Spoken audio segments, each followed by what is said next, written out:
What is going on, Fortnite fam? Welcome to the Fortnite Champion Series.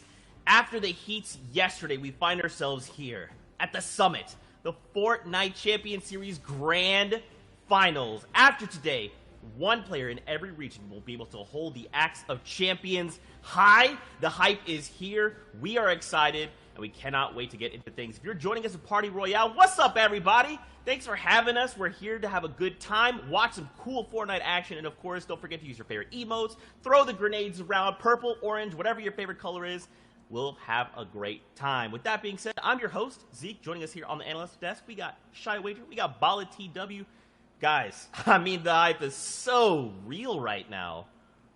I mean, I'm between hyped, excited, and every other amazing, awesome word because we've been watching along with these guys playing the FNCS solos for so many weeks, and right now, this weekend, today, it's the finale.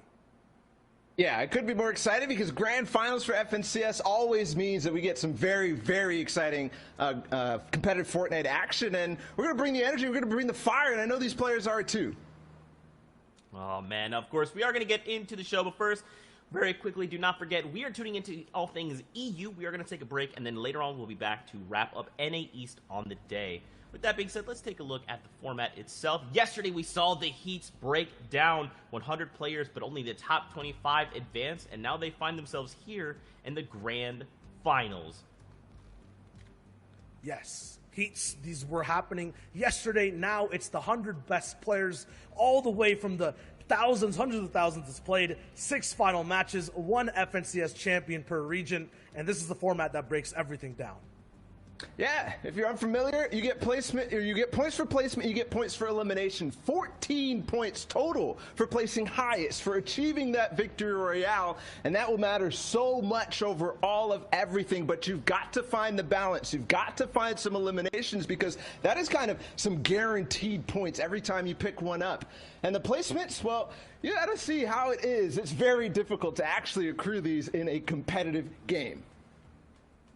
That's right, man. 100 of the very best will clash and battle it out. Now, of course, what's on the line here? The Axe of Champions will be that trophy that they can take into game and let the others in the lobby recognize them as a champion, but also take a look at your prizing breakdown here. $80,000 for first place. And of course, everyone that has made it this far will walk away with something, which is awesome to see. And I mean, even if they were to place, say, last, you still have to recognize these are 100 of the best players in EU.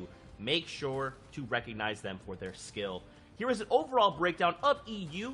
$800,000 available there, and then NA East, which we will be back for later. And don't forget, we have other regions breaking down there as well, which we will take a look at in a moment. But real quick, guys, I gotta talk about something that's near and dear to my heart, and that's Batman. Genius comes in many forms. Whether you're dangerously funny, creating havoc with wild plants, or flooding the island with your best intentions, it often comes along with a companion, madness. Become everyone's nemesis with the Last Laugh bundle featuring the Joker, Poison Ivy, Midas Rex, matching cosmetics, and 1,000 V-Bucks. You can pre-order the bundle through your favorite retailers, and it will be available on November 17th. So definitely check out the blog for all the details. And if you can't wait for more DC characters, Harley Quinn, Catwoman, and my personal favorite Batman will be back in the item shop for a limited time. Get their cosmetic sets before they disappear into the night. And of course, let's not forget Joyride has hit the game, and we will not be seeing vehicles in the competitive playlist, so just keep that in mind as we are watching. Now guys, I did kind of touch on it just a moment ago. We do have those other regions that are facing off. We should probably check it with OCE and see how things are going. Yeah, I think we should for sure because the competition over there was a preview of everybody else. These guys got the first taste of the Grand Finals action, and if you watched last night, it was certainly nice. And we got to award our first Axe of Champions. Yep, the axe was given out all the way towards the winner, and this man's going to be having that pickaxe to use towards the entire next season. It's going to be awesome to see. The winner of OCE overall was, of course, Jinx, RNG, Jinxie Fishy, and total points of 75, the Oceanic champion. What a run that he had above the rest. Yeah, it was ridiculous. And this man was contested, too. For yours unfamiliar with what that means off spawn, when he dropped, there was somebody fighting him, which means that it's very difficult to do what he did.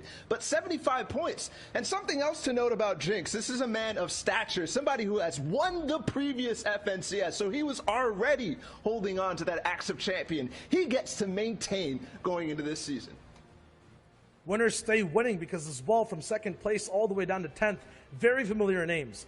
Refalse, Asfit, Rax, Worthy all the way up to second, Zore, Leia, Moose, Link at 7th, and then Fresh at 6th, who's playing so phenomenally over during the day. Had some help as well from chat, as well as Arab coaching him throughout the entire process. Past that, too, on the second place of Oceania, 11th down to 20th place. It is the same names we keep seeing, but look how close it was overall. Look at the prize money these guys got broken down. 40 points down to 36. Mountain holding 11th. RBK, I don't know, which is Volks holding down all the way to the 20th slot.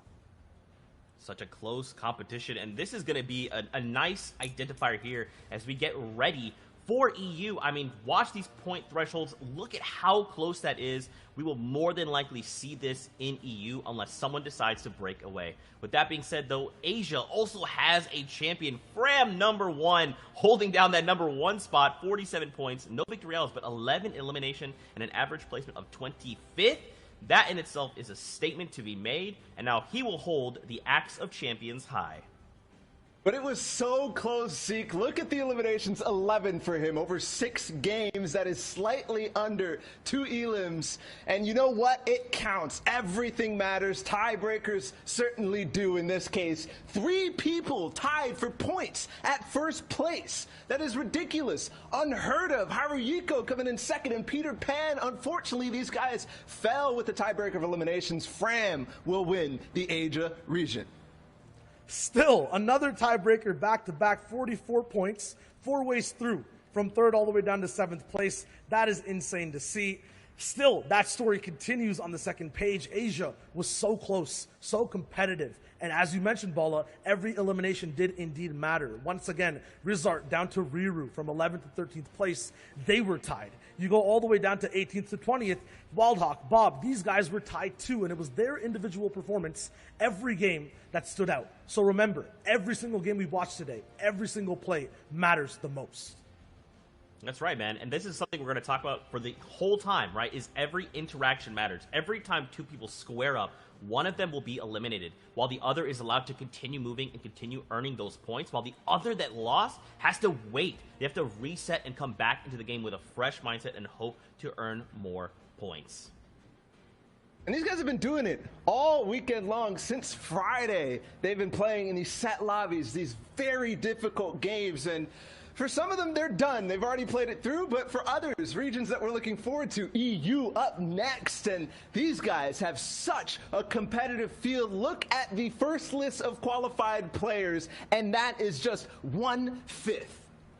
And they've gone through so many different hurdles. We had 4 heats in total, top 25s qualifying from each and every one, down to the final 100 players. These guys are at the top of their game, and they're going to be playing against other people who are used to winning. On this page alone, I'm looking at Scouts, Kha'Zix, Seventor, Mongrel, big, insane, legendary names looking to get another title under their belt. Reason was on that page too, the player who won Heat 4 against people like Letwick. Flois came out of Heat 1 with a dominant performance. We're going to be looking at him to see if he can maintain a good start out of the early game. Tayson, who had the first start in Heat 2 with the back-to-back victory royales, and we've talked about the format, how much that matters. His lead was almost insurmountable after only 2 games. And whether you're watching in-game in Party Royale or anywhere online, just pick a name over here, follow it through, find a new favorite player, and follow your favorite old ones too, like Letchi, like Fastroki, XW2, who's an insane winner, winning back-to-back games through all stages of the competition. These guys are about to play some of the hardest games of their lives and are going to give us some of the best Fortnite we have ever watched. And yesterday was literally like a little taste of that, right? And we've seen these pockets of people already setting their eyes on grand finals. Today will bring some of the best Fortnite we've ever seen. I mean, there's no way of knowing. Will someone break away and hold off strong? Will people go head-to-head and kind of pull each other back? And at the very end, someone will cross the finish line no way of knowing, guys. This will all unfold before our very eyes. Yeah, I mean, Zeke usually asks me the question, who do you think is going to win? I'm going to answer before you get to ask any one of these 100 players because they all deserve it, 100%, all the way up to this point. I'm serious. It's anyone's game. Every single person on all those pages for Europe are so good. And I want to add one thing to that, too, because it might be anybody's game, but also think about the fact that one player after all of this out of 100 is going to be walking away the winner, the champion. That is just mind-blowing to me. Yesterday, we got to see the top 25 move on, and we thought about which 75 would fall. Now it's the 99 that will not make the cut. With that being said, though, let's take a look at a replay that has led us to this point. Yeah. If you haven't joined us on the broadcast just yet, there was 4 heats to play through, and each of those had 100 players. Top 25 moved on from every single one of them. We're watching the winner of heat number 1, and we're highlighting him because he won in a surprising fashion, coming out from behind and dueling a lot of other top players, and he did it with style, winning a game with something like 5 eliminations and then taking the lead from there and being consistent all the way through. That's why Advise is certainly somebody to pay attention to. Yeah, the name to remember is Wave Advise, especially anyone having Wave in front of their names. But just look at the way he broke down every game. It wasn't something under control for him at all times. It was always back against the wall, but always found a way through to win every single time. And he was dueling against players like Clement, who are going to be here today. But moving on into Heat 2, if you missed that one, this was electric. This was fantastic. We already talked about Tayson's back-to-back, but he did it again with style, too. That's why we have to keep an eye on him going into this. And there's some interesting things about him. We saw a sneak peek about that landing spot, and that's where our previous FNCS Invitational Solos champion came from. His duo partner, Janice. And Janice is playing today too, so these guys will have to face off against each other at the same drop spot in the same end games, and it's unpredictable as to what will actually end up breaking down.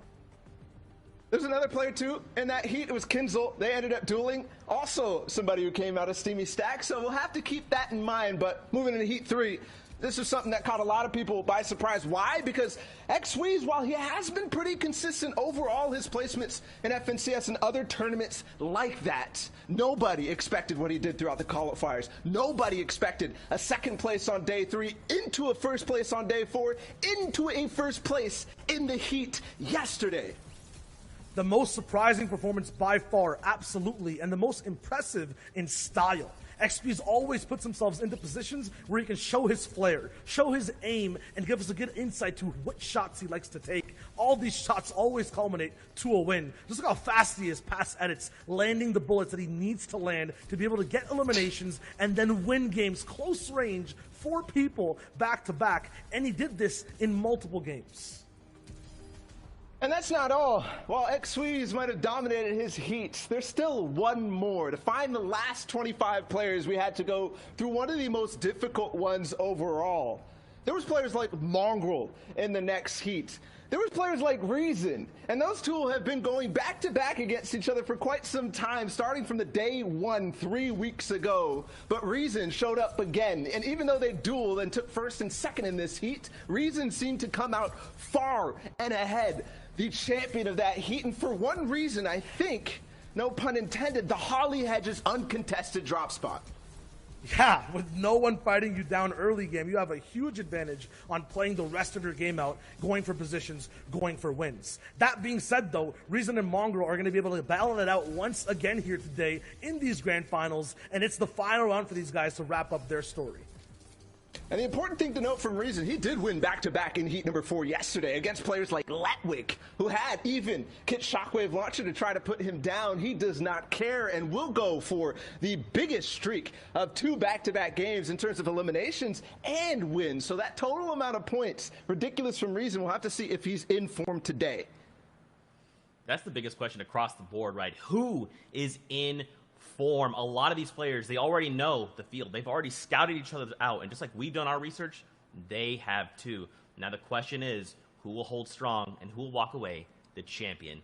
With that being said, guys, it is time to get into the first game of the day here in EU. So let's get ready to toss it over to our casters. We've got Clay Staling and Sundown to take us through all the action. Gentlemen, over to you. Ladies and gentlemen, boys and girls, Jonesies, Bonesies, he's, she's, theys, and thems, welcome to the first game of the FNCS Grand Finals in EU, and I hope you got your popcorn ready, whether it's literally or the emote in Party Royale, because this game is about to be a blast. I am ready for seeing all the action unfold. I hope everybody's got their favorite emote out, whether it be take a seat, whether they're with their glow sticks out raving. I'm ready. I know you're ready, Sundown. It's going to be amazing.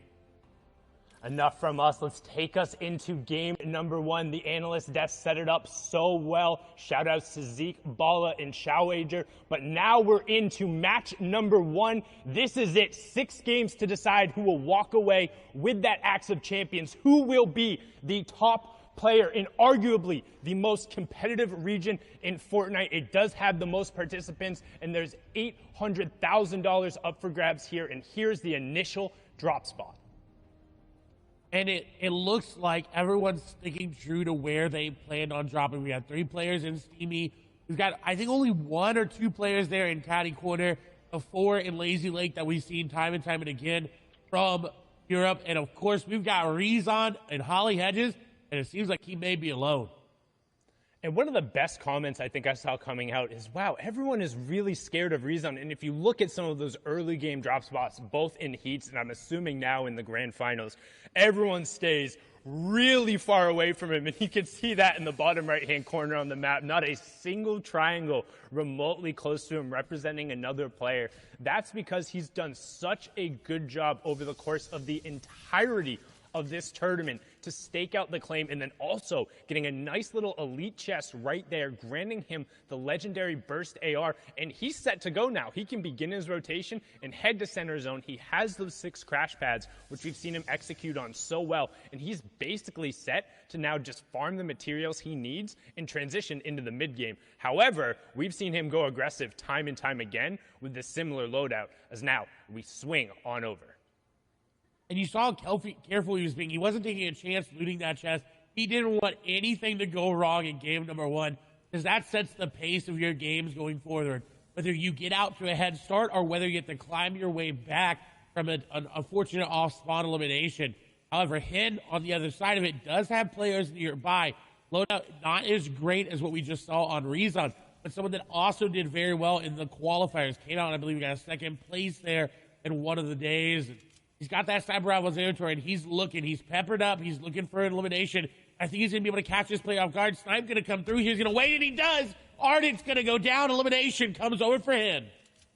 Brilliantly done there by Hen to set up that ambush on the side. We've talked about it time and time again, how you need to be careful, but in the early game in particular, it's so hard to really know where your opponents are, keeping track of them. If somebody does get that first shot down and you're not able to react, it can be game ending. And going out there in 96, it's so hard, a 0-point game, and now you have to sit back and watch everyone else have fun while you're sitting there waiting for the next game. As now we hop on board, and Candy, who's going to be in the exact same situation as Milan, turns that one around. And someone who's really been playing a lot better as of late, Clay. He has indeed, and I believe we have 2 Milans here in this grand final. So we've got a Loft Milan and Normal Milan, but both of them have been playing very, very well and have consistently been making it into that top 25. It seems like almost every single qualifier. So it's really good to see consistency being rewarded, especially with the way the format is. The format rewards those high-placing, high-consistent games. So if you're able to get to top 15, top 25, top 10 every single game, you're going to start to make your way to the top of the leaderboard. And that's what the goal is for the end. We talked about so much yesterday how it's, hey, top 25 is all that matters. Well, here, everyone wants to be number 1. You have to walk away with that top spot. It's a solos competition if you want the grand prize in the Axe of Champions and all the clout that comes with saying, hey, I am the best player in my region after the weeks of qualifiers and then coming down to this. And Mr. X, who had a beautiful run yesterday to even get him here. The miracle back-to-back-to-back eliminations, but now under pressure from Rifla, going to get in directly on top of him, but sticking straight to the AR spray. He didn't have a shotgun. That's what we talk about. Those early game fights, he just had the assault rifle and the SMG opting to stick with the AR, and I think that might have been the wrong call, as the SMG could have offered him slightly more damage in that situation, but Rifle comes through and punishes him. And it was such a close call. That Siphon was just the difference maker once that elimination came through. You see now on another engagement, it's between Wolfies and Maestro. Maestro running off this side on the front foot. The pedal is down. Maestro wants to just continue to push down. Shots go through. He's going to break through the wall. And Wolfies is going to go down. That was a huge pickup there from Maestro Wolfies, who was the second-place finisher in the duos of the World Cup. We've seen him play so aggressively, the young player from the UK, but when he's put on the back foot, it can be a little bit challenging there. Maestro did come through, got dropped down to 48 HP, but don't forget, in arena and tournament settings, there is that Siphon enabled. That means when you eliminate an opponent, you will get either 50 HP or 50 shield back, depending on which one you end up needing. It prioritizes health first, and then they will also drop all of their materials, all of their loot, and an additional 150 materials, so an extra 15 builds that you can go over and sweep up. That ends up being really key, particularly in the mid and the late game now, as we're on board here with a Ventex who takes 2 really big shots and is put on the back foot. He is, but luckily enough for him, Crash does not have any shield pop. Now, it's not going to be as good as he is going to be finding time to get those minis in that big shield pop. And Inte over there needs to find an aggressive push into the box and needs to catch him off guard.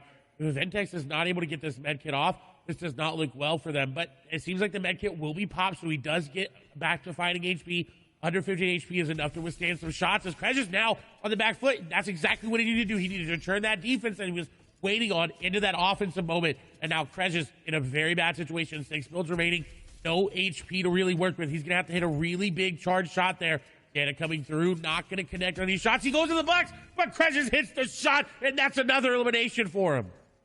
And you talked about it. He needed to hit that big charge shot, holding it up and punishing the player. And particularly when you see 2 players box to box fighting with charged shotguns, it's really difficult if you're not able to get that finishing blow right away, like No Luck Nebby does there, finding Kira to close out the fight, because you can have. Oh, Nebby, what?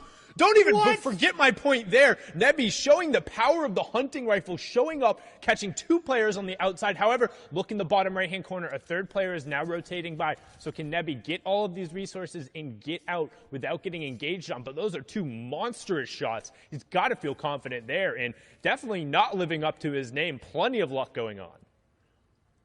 And you took the words from my mouth. Nebby with an amazing aim there, just getting what he needed to get started. However, someone who is not having amazing luck is Janus right now. 134 effective HP. It means he fought either off spawn on rotation. Now he is going into the orchard, which does allow him these campfires and the apples that drop that give you 5 HP per consume. He's going to be in a good spot. He's able to really farm up. But Janus drops Steamy stacks. And look at his metal count. It was only 97. Amount of Steamy with only 97 metal is not what he's used to, and this is definitely impacting his game plan. Yeah, and it's going to be tough there. Also, tons of players will know where he is, stoking that campfire, putting off the smoke signal. You can see him, those apples dropping, but instead opting to burn the extra wood. Good trade-off there and good awareness of where he was on the map. However, you do see Spen is lurking and trying to catch out the FNCS Invitational winner here.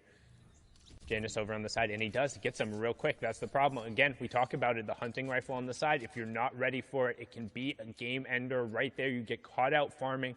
And honestly, I think that's a little bit on Janus there. You don't want to be on the edge of the zone and caught gaining materials. Like, yes, you did just get in. You can feel safe. You're back up at that 100 health, 100 shield threshold, but you have to know other players are rotating from that side and going to be behind you, and Spen is actually going to get harassed there as he tries to rotate out. We're going to hop on over to a 3-way fight going on over here. Oh, and now already down to just 2 players. Controller getting into the boxes and getting the shots, picking up 2 eliminations back to back. Flecken gonna fall there, and these are what you need to do in solos. You need to get into the box and you need to finish the eliminations quickly, because like we saw, if you come and you fight and you box fight and you build fight, and more people are going to come and they're going to realize that, and you are going to fall. So very good play there from Controller. And so far, it's been the story of the third party. You hear players talk about it all the time, whether it's your friend or your favorite streamer, that third party, is the extra player who comes in. So if you're taking a 1v1 and then somebody else rotating by says, oh, you guys are preoccupied. First we saw Nebby picking up the 2 shots there, and then Controller closing it out with that epic tactical shotgun. Going to be on board here with Ovation Orion.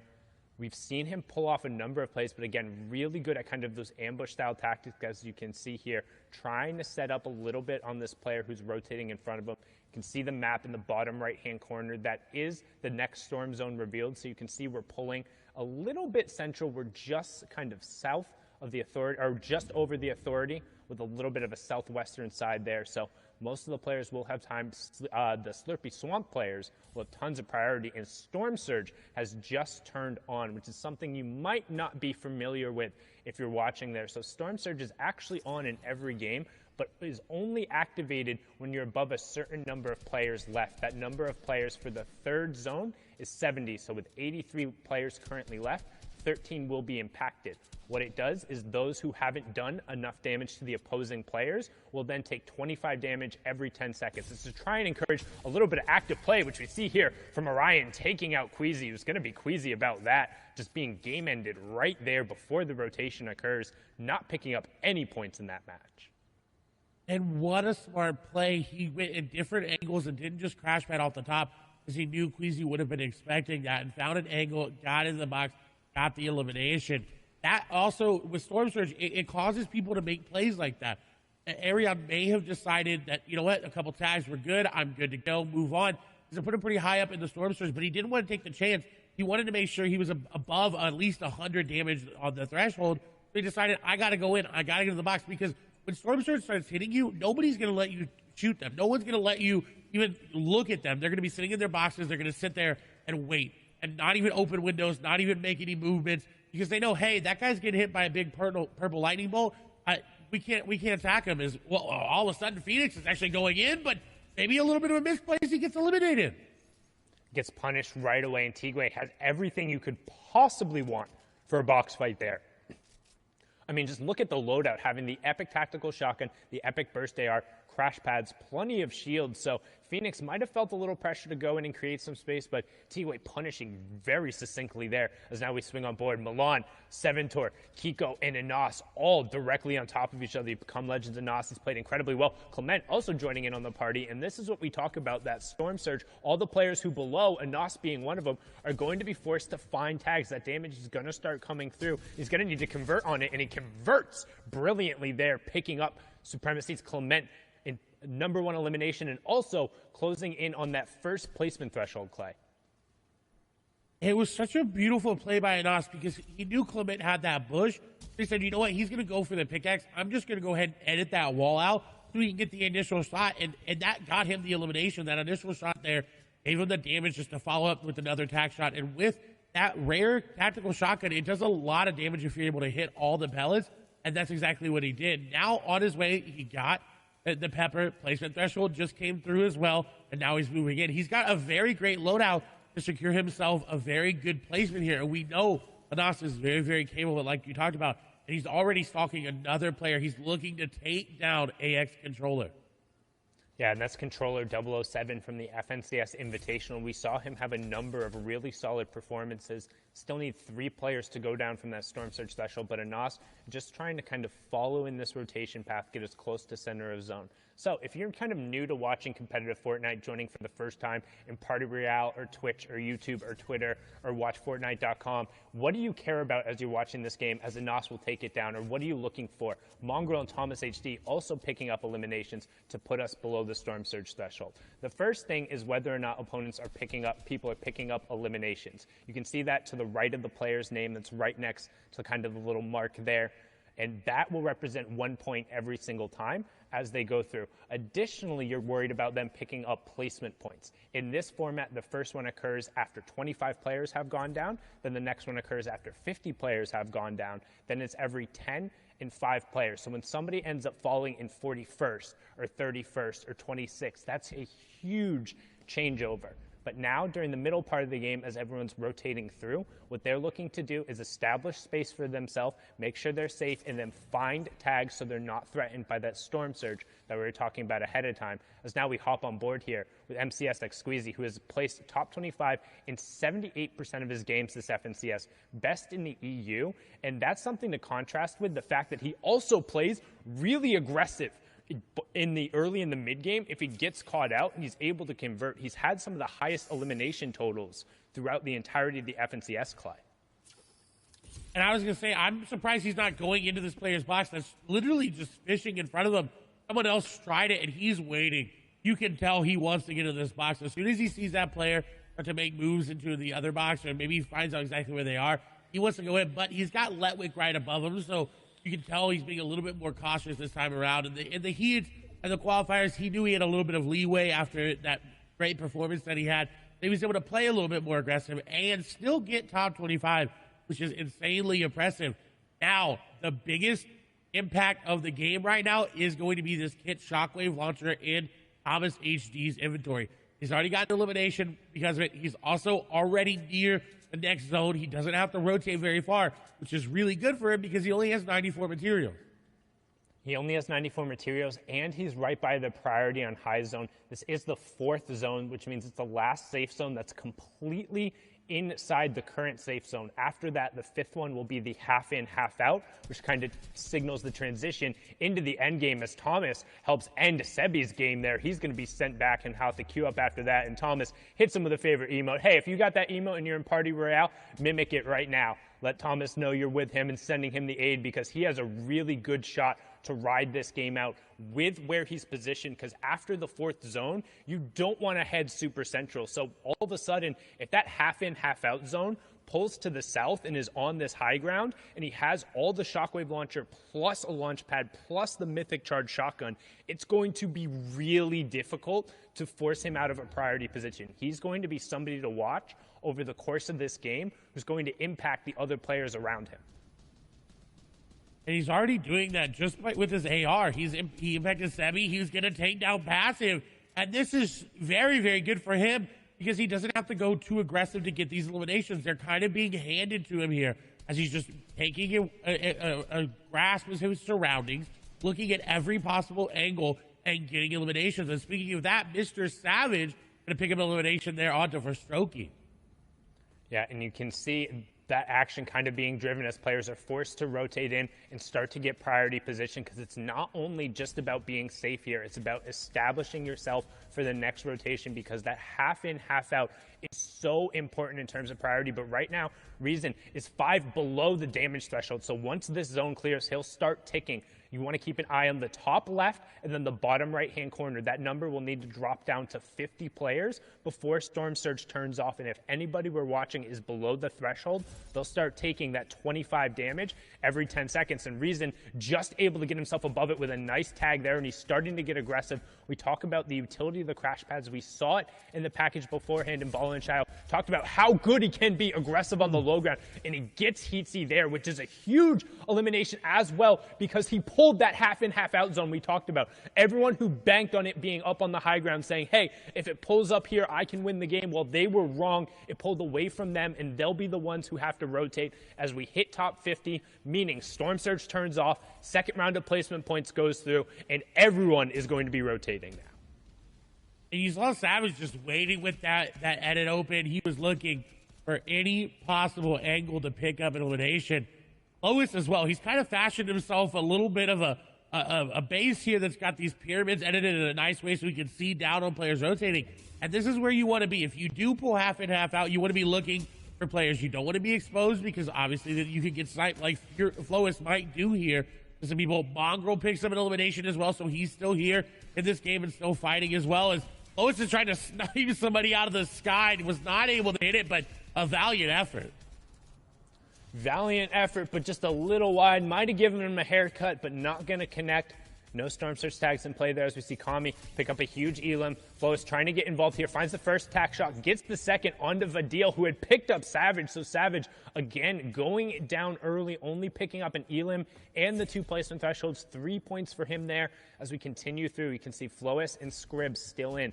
Keelix as well. Skite, one of the now veterans, and they call them boomers in the lobby. 3 players in EU are 20 years old, and that is the oldest players who are in the match. But Skite has been around and qualified for nearly every one of these finals. But we're hopping on board here with Quartz Froggy, who had an absurd, just absolutely gross run in heat number 2 to qualify himself. Pushed himself, I believe it was like 19 or 20 points in the final game to get here, but so far quiet on the day. No eliminations, but a decent loadout as we now transition into those fully moving zones, which means all the safe zones are outside, completely away from the current one, and everyone is going to have to move if they want to avoid that storm damage. And luckily for him, it seems like it's pulling towards him, so he doesn't have to invest those crash pads right away. He can look for eliminations, as you see sitting in the code, allows him that opportunity to find these rotations as well. You see just bouncing away through the crash pads, doesn't have to worry about it. Squeeze is going to fall there in the feed. That's an important one to note there, because we talked about it, we hyped him up, falling down before that 40th placement threshold as well. He's not going to end on a lot of points. The question is, how many points can Froggy end up on? How many points can the rest of the lobby end up on as this game continues to go on? We see Kiriachi, we see Mongrel, we see Letwick there in your screen as well, and Froggy looks to have taken high ground with that. The shots go through. He's going to get that player down to low HP. It's Cammy going down. What a huge pickup there by Froggy, but he's not done yet. There's another player on the other side. So he does disengage, so he does have mats to build around with and to just drop down layers if he wants to. It seems he's content on focusing around high ground. Yeah, and Benji and Hen also picking up a pair of Elims there in the feed as we close in on the next placement threshold. It'll be top 30, and then every 5 players going down. Storm Surge will also turn off his top 30, and we're closing in on it. There it is. Scouts picking up a pair to make sure he gets there. That's ADN and Diablo, who we saw yesterday going down. Thomas also goes down, and then Become Legends Rifle picks up Benji Fishy. Deceptos ends up getting Skite as well going down there. Lecce picking up Styler, but we're still on board here with Quartz Froggy, and we saw how much work he can do on the mid-ground tarp here, and he's continuing to run through with that charge shotgun, picks up Scouts as well, and we're in through another placement threshold. So this is what happens as we start getting in the moving circles. All the action for us, so keep an eye. Flois all the way up on the high ground. Kiko has priority on the low ground, and then everyone else is the tarp in between, but Hen and Reason are still up on the mid-tarp. I think Flois was able to pick up that shockwave launcher from what it looked like. He may have used a crash pad to take it, but Mongrel, I believe, going to fall there on the backside. Rezon still in this game, getting eliminations. Hid, thing on 4. Crash pad will come out here for Hid. He does have a lot of materials left. Carrot picking up 3 eliminations there on the backside. As shots come through onto Hid, he is going to be able to block it off, and the capitalization there onto Snazy will be good as he realized already losing HP. Kensel going to take down a player there as well. Anas going to fall. Flois does have what it seems like a crash pad to maintain high ground, but Bad Sniper coming up. Decepto's coming up as well. Everybody is coming up for high ground. Rezon just trying to make it through. And everyone pushing for the high ground right now, but not necessarily paying attention to what's going down the low ground where people are cleaning up on eliminations. You have Flois in your top right, Froggy in your bottom right, everyone else on the wide. You can see Flois is up on that ultimate high ground. Deceptos in hand down on that low ground with Reason just above them. Froggy waiting for his opportunity, but keep an eye on the number of builds because we're getting down to the final one. Flois going to pick up an elimination there, and he's doing a really good job at just maintaining that high ground control as we're closing in on our top 5. One more player will go down, and then it's all about getting to the top 3. Boom, we have it. Letwick, Bad Sniper, Froggy, Hen, and Flois, top 5 in game number 1. And Flois looking to close it out 4 eliminations, but Froggy down below, you cannot count him out yet. He is right there. If he takes down Flois from below, that'll be so huge for him because he will get that shockwave launcher, get that mat refresh. Letwick's very, very low. More than likely going to be edited down. The shots come through, but no, Flois going to be one to take him down. Froggy gets down Hid. In the meantime, 1v1, Froggy versus Flois. The shockwave launcher up above. Froggy trying to dodge him. Flois sending him down. He's trying to, but he's running out of mats. 15 builds remaining, and Froggy does not look like he's stopping anytime soon. Going out in the zone, taking some damage. Going to shockwave himself down. Little Metro classic. The shotgun does come through. The shockwave is going to send him flying. Shots come through. Flois is going to get the beam, and he takes down Froggy for the victory royale. Really, really good job from Flois executing on the top-down push with the mythic weaponry, but more importantly, showing the versatility of that shockwave launcher, launching himself down and then finding a gap to launch the opponent out, tracking him, and picking it up with the AR. Match number 1 is done. Fury Flois taking home the victory royale, but we'll see where the leaderboard shakes out. We're going to toss it back on over to Zeke, Shayo, and Balo. Man, a strong start here in EU, really coming out with a nice flow. Flois finding himself the victory royale. Guys, this final fight between Froggy and Flois, both players walk into that 1v1 with 5 eliminations. The Elim and the victory royale is going to be that 4-point swing. This is gonna be a good tone setting for the rest of the competition. We saw it in every region, right? 1 point matters, and that's a 4-point difference for that win and the Elim. The coolest thing, though, to me was the versatility for Flois and how he was playing every single engagement differently and using his entire kit to be able to hold first overall in Europe right now. 6 eliminations, 20 points, and that victory royale. Yeah, but there's also other people lurking near too, and with only the first game, don't forget there's 6. People are starting to establish themselves. I see Hen in 3rd place right now with 15 points, a sign that he could actually be on that hot streak. Hen, a very hot and cold player. Letwick, though, played significantly well yesterday, and he's there again in towards the top placements, and also with a couple Elims to put himself in 4th place, but Kinzel too. And then the rest of this, I think, is kind of maybe a little different than what we might expect in towards the end of the day. You have Carrot, you had Disiptos, you had a Nas. I mean, there are some of these guys who have the potential to win for sure, but I don't know if that's quite it yet. Yeah, I think at the top, I mean, obviously this is such a strong start. 20 points for Flois. Now, he's off the line, but he needs to take that next step and turn this into a full-on sprint toward the end. Is this the momentum he needs to do this, though? Yeah, I mean, for all the people over here, that's the same kind of question, right? And if you haven't seen the standings leaderboard before, the eliminations are the total overall over the 6 games they're playing, as well as the points. And that's a combination of the placement and elims these guys have. So Letshi got 5 points of placement that game in 22nd place, and 2 eliminations. That's 1 point each. But for these guys, they're kind of sitting at 30th place. They don't have to go for a top 25 anymore. No one has to go for top 50. Everyone here is focused on that win, and they're just slightly behind. Still, though, really hot off the gate. Yeah, there's a lot of different things that people have to figure out on this first game. There are a lot of things and changes to what people might have been expecting. The plan, Zeke, you talked earlier about how these guys are all starting to do their research and whatnot. It shifts a little bit in grand finals. People start to make decisions and play with the mind a little bit of each other to, you know, force things that you might not be comfortable with. A lot of that is going to dictate that drop spot, right? And how that could, I mean, we're talking about 100 of the very best in the world. If I'm going somewhere and my peer is going somewhere that I'm used to playing with and against, that is going to dictate my play and theirs. I mean, it always starts from the early game, right? Just in general, the entire tournament, from game number 1, your mentality is set in if you do well, if you do bad, and now everyone has different expectations. If you're like Flois, you're at the top spot, you guys mentioned it, now it's a game of endurance, of holding it and not faltering when things go bad.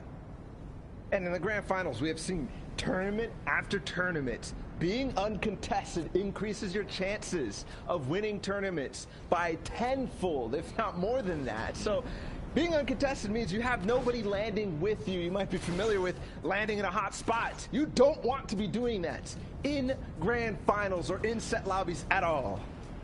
Yeah, the opposite of that is contested when someone is there. And Mr. Savage and Noah Riley are side by side at the yacht on the northern side of the map. 2 other big names all the way at Slippery Swamp, Kiriachi and then Benji Fishy. Noah Riley was not supposed to go to the yacht with Mr. Savage. Mr. Savage had thought that he had done enough to force nobody to land with him throughout the heats. But you know what changes now for Benji is that Noah was going to be landing in the same main building. And of course, Noah did not want to do that challenge. One of the best players in the world at Offspawn Fighting did not want to challenge Benji whatsoever. He'll leave what success he had throughout the qualifiers to end up going against Mr. Savage? I mean, now it's going to be even harder, I think, for Noah Riley all the way up at the yacht. For Benji, even freer, but how did that look in game number 1, right? We're talking about these names, and we missed one of the biggest ones from the first game, Flois, who ended up getting the Shockwave loot. Didn't start with it, though. He was at the Orchard. And a big difference from what we've seen for Flo is because usually it is the Shockwave loot that he's going for in the early game. That's why he got to this spot, but it doesn't matter. He'll grab it anyways, and he's even contested the Orchard. So all I said, Zeke, about being contested, reducing your chances of winning in grand finals kind of shifts when you see what Flois just did, and it doesn't matter where you land. You could always stumble across Kid's Shockwave launcher. And this is kind of like talking about the quality of the players we're seeing, right? Like, yes, of course, we have mythic items to play around, but for someone like Flois, it's like if he's going to walk up and he's going to take a fight and eliminate you, and that loot's just going to be put in his hands, it's like, okay, I'm already good. I'm already at a 10. You're just giving me that loot and now making me an 11. Yeah, and also to think about other people who usually have that opportunity to make it through, there was a lot of the big names. I mean, Janus fell off spawn, which you did not expect for him landing at Steamy Stacks with 2 players who play kind of passively in that. He got sniped. There was also a number of different people who fell in the mid game. Yeah, I mean, the big thing and the number one word for all these players right now is momentum, right? Flois finding that Shockwave launcher gives them a bunch. Janus getting taken out, as Bala just mentioned, stops the momentum overall, right? So in game number 2, these guys have to find a way to rev their engines faster and then get ahead of everyone else with momentum. Oh, man, a lot of momentum here to start the day. Now, guys, I do want to continue, but I'm getting word the games are ready. So let's get ready to hop into game number 2 here of the Fortnite Champion Series in Europe. Let's see if the action continues. Sundown, play. Let's send it back your way.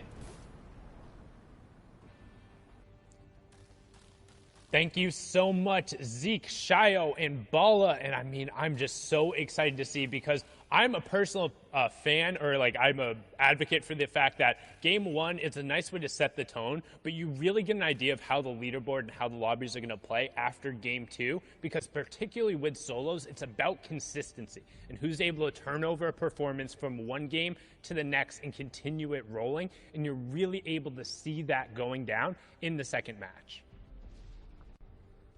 And into the third as well. If you're able to bounce back in that third and you really, really submit yourself at the top, you got a chance in that 4th, 5th, and 6th game to really turn online. Benji, somebody who definitely needs to turn online, but Savage is going to go down to Noah Riley in the feed. So the contestant happened, and Savage unfortunately falling.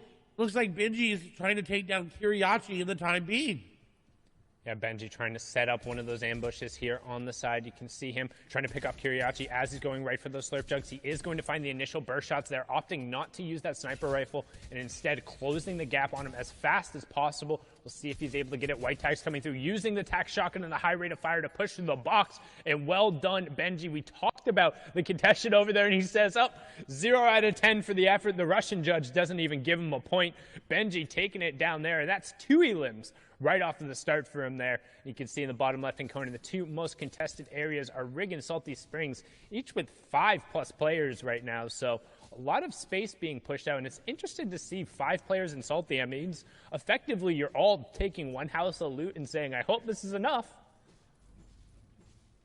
Yeah, I don't know why 5 players are there. And I think it has to do something with Rezon. He scared everybody away from Holly, Hedges, anybody that normally landed in that path. I said, no, I'm just going to go try my chance at Salty there, as we are now over to the Fortia. This is Mongraal, and he's been dropping here for a while. We know that. But he does not have Ocean's Burst AR and Ocean's Bottomless Chug Jug. Someone else may have snagged it from him, and with his aim and with what he can do with it, that Mythic Burst AR is so good here from him. It looks like he's not going to need it now, as he's going to get some tags going into this slide.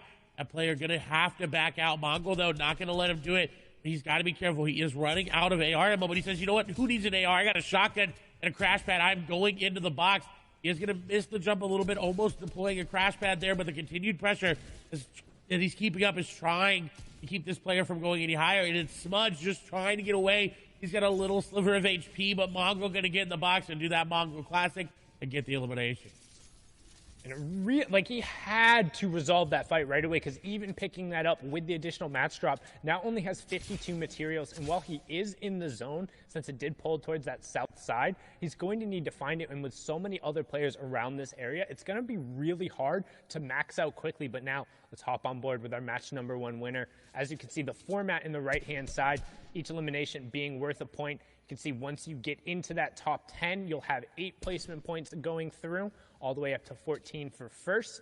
Then you can see 11th through 15th is 7, 16th through 20th is 6. It's the intervals of 5, then the intervals of 10, and of course, you get that first placement point after the first 25 players have gone down. So still plenty of players who need to drop here, which generally is a little slower from EU. You'll typically see a little more aggression going on. However, as you get further and further on into tournaments, the stakes and the players become that much more difficult to fight against, and it's really hard to confidently take an early fight, as we have Rax and the Costa Rican Sebi in a battle over here. Ooh, and Rax on the back foot already. Now, this is that weather station just above Caddy. Sebi going in. The shots are going to go through. He's going to get the initial damage, and he's going to follow up with the AR. The crouch spam, and it's going to pay off for him. The elimination comes through, but now the question posed for Sebi is, can he go get Pit's loot? Can he go get the Shockwave launcher and that charged shotgun, or will he settle for some of the Vault loot? And generally, that's the goal. It's to go through, get whatever you can from the weather station, resolve a fight there, and then head down and hopefully pick up the remnants of whatever happened at Caddy Corner. But now we're going to swing on over to Authority, where we have Letwick. We're in match number 1. He was able to steal away that mythic glider grapple gun and just kind of rotate out. But now, match number 2, you can see Hardfind over on the side, and Hardfind looking to set up a trap and a bait. And we've seen this before a number of times, particularly around that vault area where there are some areas you can't build. Players look to have just an immediate drop, but Letwick is set up really well in terms of his close quarters combat. Just having that epic SMG as well as the tactical shotgun and a legendary pistol means he has 3 really high rate of fire weapons that give him plenty of abilities to just spam and pressure Hardfind, who's going to be looking for an ambush here in a second. But right now, both players just farming up. And it seems like they're respecting each other's areas of this Authority. They kind of know, hey, he's going to be over here. I can tell by how he's looted. I know Letwick's going to be in this side because I know how he looted from Hardfind's perspective. But what's concerning about this is the players that are around. Carrot is there as well. You got 2 other players on the side. But Letwick is playing this very well. He's hitting some things, and then he's standing still. Because that's how the henchmen act. If they walk around, sometimes they'll hit stuff that's in their way, and then they'll stand still as you see one moving there. On the other side, we've got Wolfies, who's in a fight against some Marauders. Hopefully he's able to get out of those. The Marauders are very, very potent. They shoot you, they throw stakes at you, and they just will try to eliminate you at all costs. And they've got very, very good aim, especially with that hunting rifle there in the inventory of the Deadeye Marauder. Wolfies is pretty low, but he's got Ardent pretty low as well, 150 HP. Now the Marauders are coming in here. The third party this fight. Sometimes the third party does not always have to be an actual player. It can be the AI. This is really good for Wolfies. He's allowing the Marauders to go after this player and go after him for him and get the initial damage. But if he goes in, he's got to be careful. He can't look to go in right away with all these Marauders around. If he doesn't do any damage to him, they're going to be very, very, very hard to build through and walk through. As you see, the builds are going to get broken. This is bad for Wolfies. He needs to get rid of the Marauders. The shots are coming in, down to 11 HP. He's only got 2 builds remaining. Launchpad placed. He can't build anymore. Got a player right there in front of him. Sniper shot going to come out, and it does. But he goes down to a Marauder. Vato getting picked off there, but the Marauders catching Wolfies out. No builds, no natural cover nearby. Ardent soaking most of the aggression. Him opting to go down. Ardent will clean up all of that. So good heads-up plays by Wolfies to pick up the snipe, but the Marauders ultimately enacting their revenge there. And it can be so difficult when you get caught out by them, particularly in the open. The builds that will target those and will try and take them out. You're definitely able to kind of ditch them and get rid of aggro when you're around some of the